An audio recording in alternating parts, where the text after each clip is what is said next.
Olá, amigos e irmãos, graça e paz a todos os eleitos do Senhor. Aqui estamos mais uma vez, através do seu canal Palavra da Graça, para mais uma mensagem da graça de Deus. E hoje eu quero falar sobre um assunto que me chamou a atenção há algum tempo atrás. O apóstolo Paulo sendo acusado de ser machista. Aliás, isso não é um privilégio do apóstolo Paulo.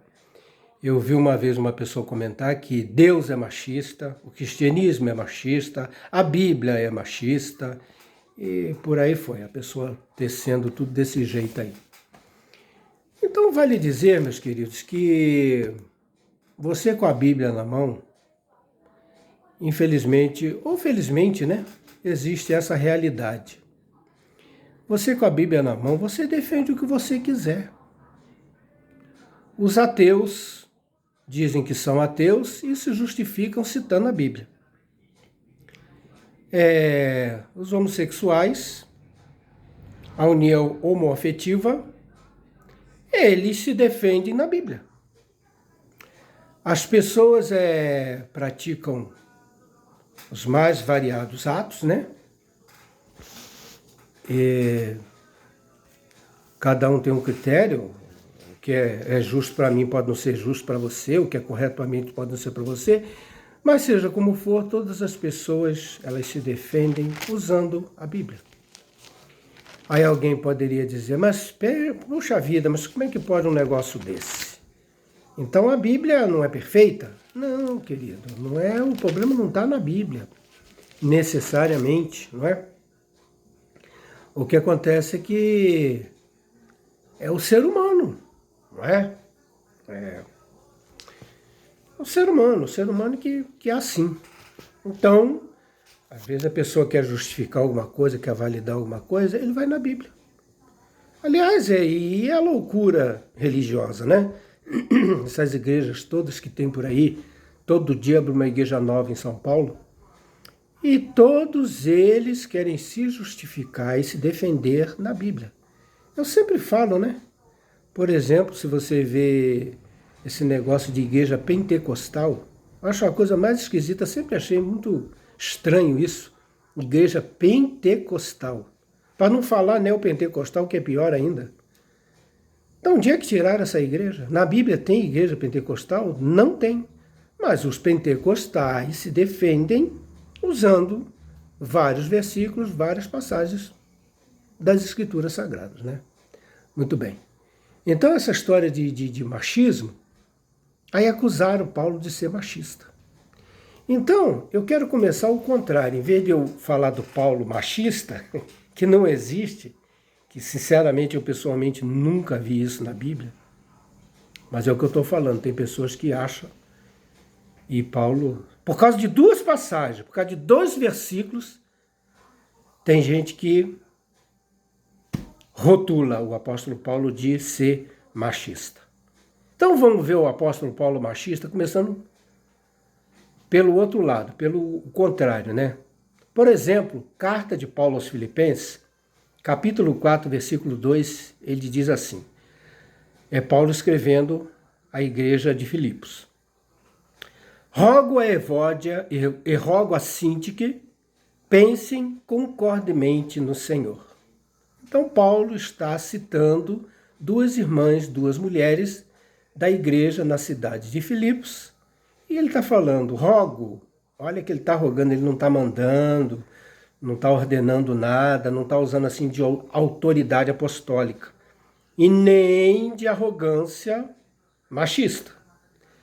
Ele fala como irmão, não é? Em Cristo, que Paulo sempre se portou dessa forma. E ele diz aqui, rogo a Evódia e a Síntique, que pense concordemente no Senhor. Duas irmãs que eram dali, e ele rogou para aquelas irmãs, para elas, né, se darem bem, terem paz uma com a outra, talvez tivesse um problema com a outra ali, mas ele cita o nome dessas duas irmãs, dessas duas mulheres. E na carta aos Romanos também, primeira carta que Paulo escreve, não é? Que está aqui no Novo Testamento, na carta aos Romanos, no capítulo 16, Paulo diz aqui também, ó, Romanos, carta aos Romanos, capítulo 16, verso 1. Recomendo-vos a nossa irmã Febe, que está servindo a igreja de Cencreia. De novo, mais uma mulher, mais uma irmã, dessa vez na cidade de Roma, e Paulo está recomendando esta irmã Febe. E um detalhe aqui que eu acho tremendo, né? Que Paulo fala assim. Por exemplo, Paulo tinha um estilo de escrever, um modo de escrever. Todas as cartas que ele escreveu aos Colossenses, aos Filipenses, aos Coríntios, aos Efésios, Paulo sempre escreve assim: aos santos que estão em Éfeso, aos santos que estão em Roma. É assim que ele tratava a igreja, é assim que ele tratava os irmãos, né? Paulo não dizia as ovelhas, o rebanho, não falava isso. Isso é a linguagem dessas igrejas de hoje aí, que eu não sei de onde é que eles tiraram isso. Tiraram da Bíblia, né? Lá na interpretação deles. Mas Paulo não trata como rebanho de ovelha.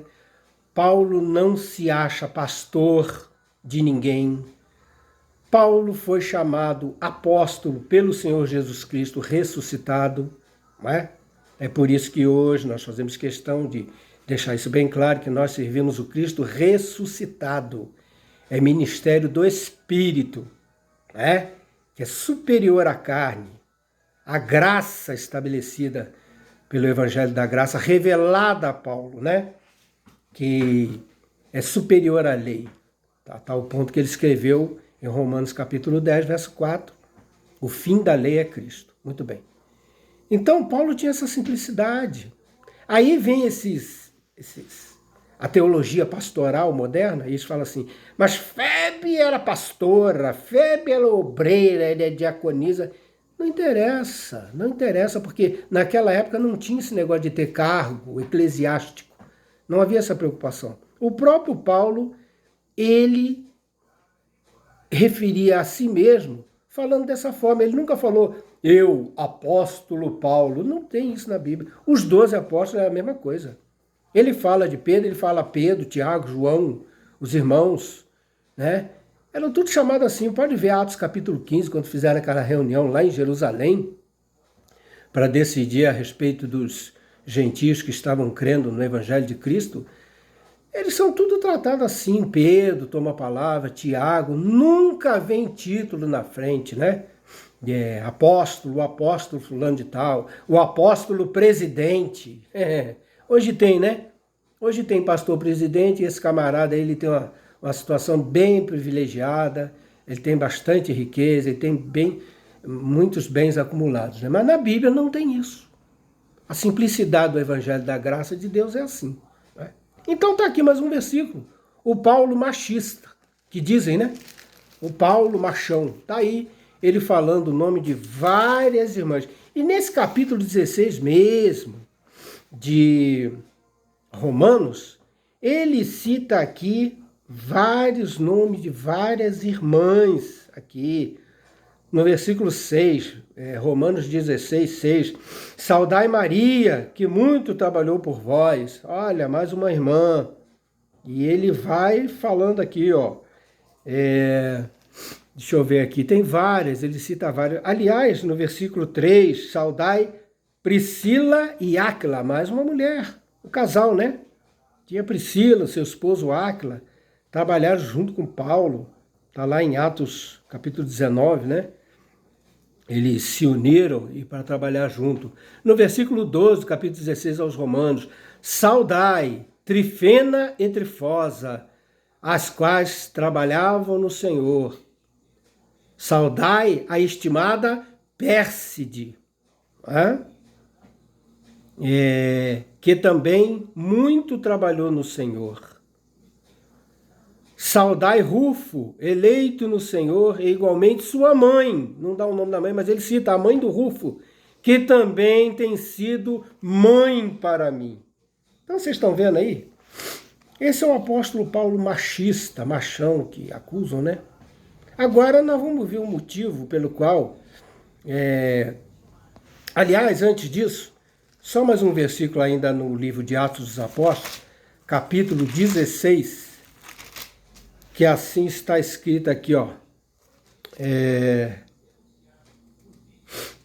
Onde é que está aqui? Quando fala de Lídia, né?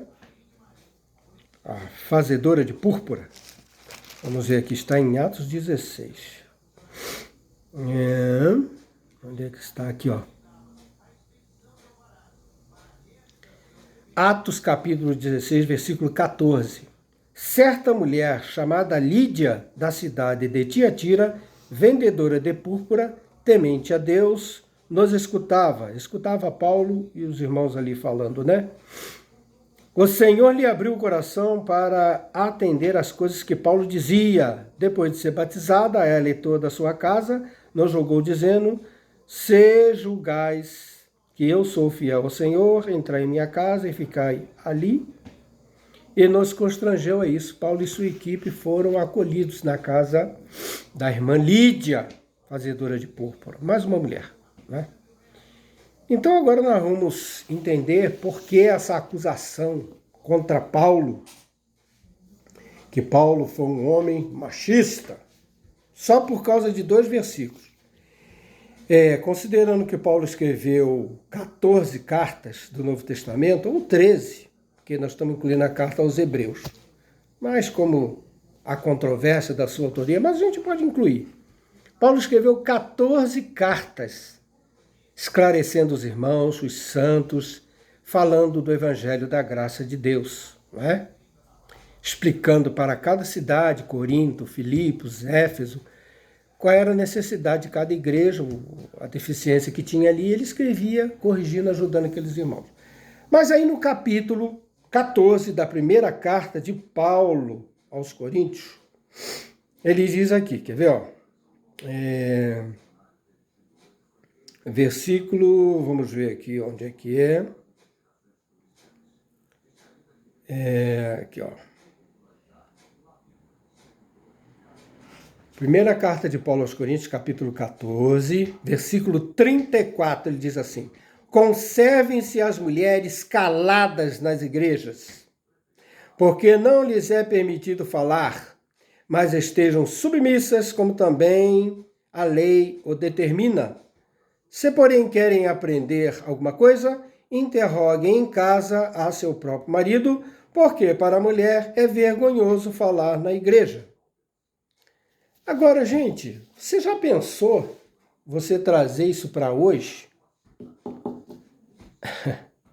Aí é uma longa história, mas para a gente que entende a graça de Deus, que nos foi revelada, não somente a cada santa, a cada eleito hoje, ele sabe disso.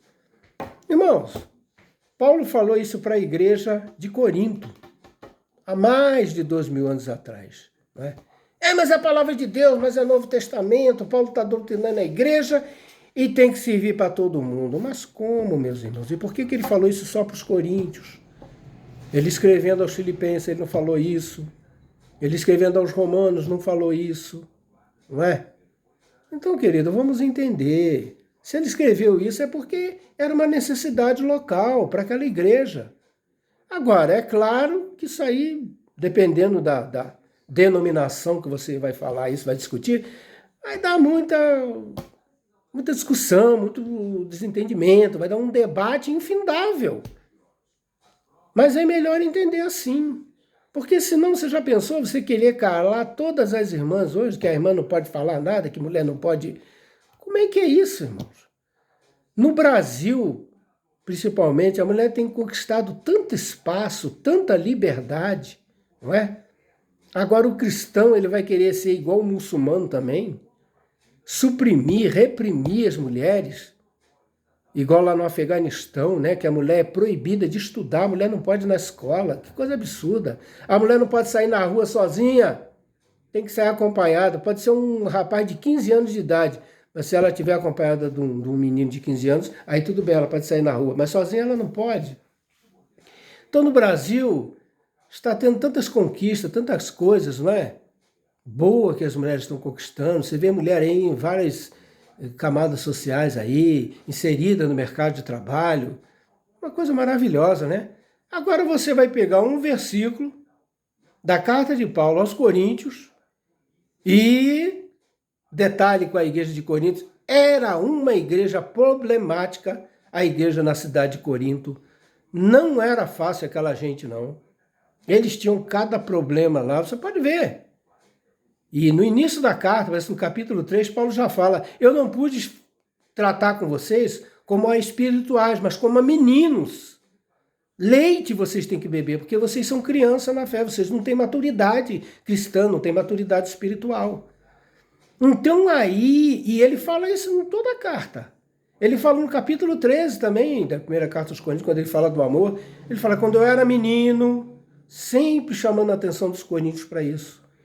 Então, gente, a gente precisa avançar, a gente precisa crescer. Agora você vai ficar preso nisso aqui, para você que... Aí eu vi até um irmão uma vez comentar, porque depois de outros versículos, próximo versículo, ele fala: se alguém se considera, aqui ó, versículo 37, se alguém se considera profeta ou espiritual, reconheça ser mandamento do Senhor o que vos escrevo. Pronto. Se é mandamento do Senhor, é mandamento do Senhor. A gente não pode mudar, a gente não tem como questionar isso. Não, irmão, não, mas não é assim. Não é assim, né? Para cada cidade, para cada igreja, Paulo esclarecia determinada situação, determinado assunto. Por exemplo, repetindo, a igreja de Corinto, Paulo escreveu várias cartas para essa igreja, porque eles eram muito complicados, eles eram muito problemáticos. Eles tinham lá erros lá terríveis. Aí Paulo, no capítulo 11, precisou falar do cabelo da mulher, do véu da mulher. E aí também, vamos trazer isso para hoje também? Tem igreja que faz isso aí, né? Tem denominação evangélica que faz. Não, tem que botar véu, tem que botar o cabelo comprido. E pega isso como doutrina, como... Não é, irmão. Isso é usos e costumes, né? Como é que você quer trazer isso para hoje? Como é que você quer... É umas coisas absurdas que é o que Jesus ensinou, né? Jesus, no seu ensino, quando andou lá na Palestina, ele falava isso. Vocês, com o mosquito, engolem o camelo. Ou seja, a coisa que tem importância, vocês desprezam. E a coisa que é banal, uma coisa que não tem problema, importância nenhuma, a pessoa dá maior importância, acha que é uma grande coisa. Então o versículo foi esse. Coríntios. E depois nós vemos na carta, outro versículo que Paulo falou foi na carta de Timóteo, né? Primeira carta de Paulo a Timóteo, ele escreveu 2 cartas para Timóteo. Nós vamos lá, 1 Timóteo, capítulo 2. Ele também aqui deu uma palavrinha para as mulheres. Ó, quer ver? 1 Timóteo, capítulo 2, versículo 11. Ele diz assim: a mulher aprenda em silêncio, com toda submissão. Não permito que a mulher ensine, nem que exerça autoridade de homem. Esteja, porém, em silêncio. Porque primeiro foi formado Adão e depois Eva. Mas outro versículo. Por causa desses 2 versículos, essas 2 passagens, na carta aos Coríntios e na carta de Timóteo, basta para Paulo ser taxado de machista. Agora, eu antes citei várias passagens, e tem muitas outras, em que Paulo trabalhou com irmãs, em que Paulo cita irmãs trabalhando nas igrejas, obreiras do Senhor, mulheres muito... E o que dizer então no ministério de Cristo, né? Capítulo 8 do livro de Lucas, é citado ali o nome de 3 mulheres, Maria Madalena, Susana e Joana. No final do livro de Marcos, no final do livro de Mateus, no final do livro de João, está escrito lá várias mulheres, várias Marias, né? Que estavam ali preocupadas em embalsamar o corpo. Quem é que estava preocupado em embalsamar o corpo de Jesus? Foi os 12 apóstolos, os 12 discípulos? Não, eles estavam com medo, eles se trancaram com medo dos judeus, se acovardaram. As mulheres foram ao túmulo com o propósito, e foram as primeiras a ter notícia da ressurreição de Cristo, por causa da intrepidez, da simplicidade, da coragem delas, né?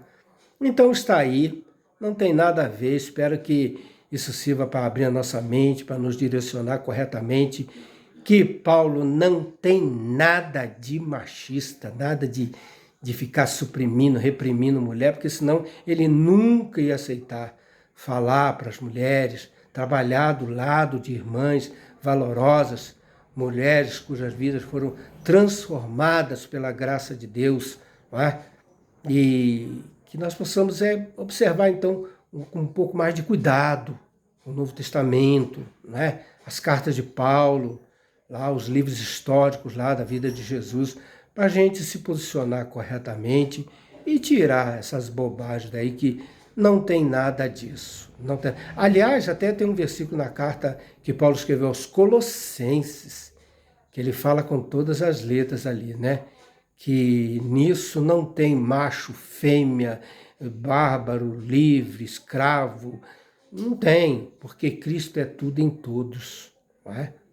Então, querido, que essa palavra possa ficar no nosso coração e que a gente realmente tenha uma liberdade em Cristo, né? E para sermos todos irmãos iguais, porque no Espírito não existe macho e fêmea. Nós estamos vivendo o ministério do Espírito. E espiritualmente nós somos todos iguais. Imagina, Jesus falou que no céu somos como os anjos de Deus, não é? Assexuados, não tem anjo, não tem sexo, anjo é anjo, né? Não existe anjo e anja, não existe isso. São espíritos, né, perfeitos. Então, é assim que nós somos na presença de Deus. Espíritos perfeitos, e vamos parar com essa bobagem aí para ficar fazendo diferença, porque realmente na graça não cabe estas coisas. O Senhor nos abençoe e nos guarde. Amém.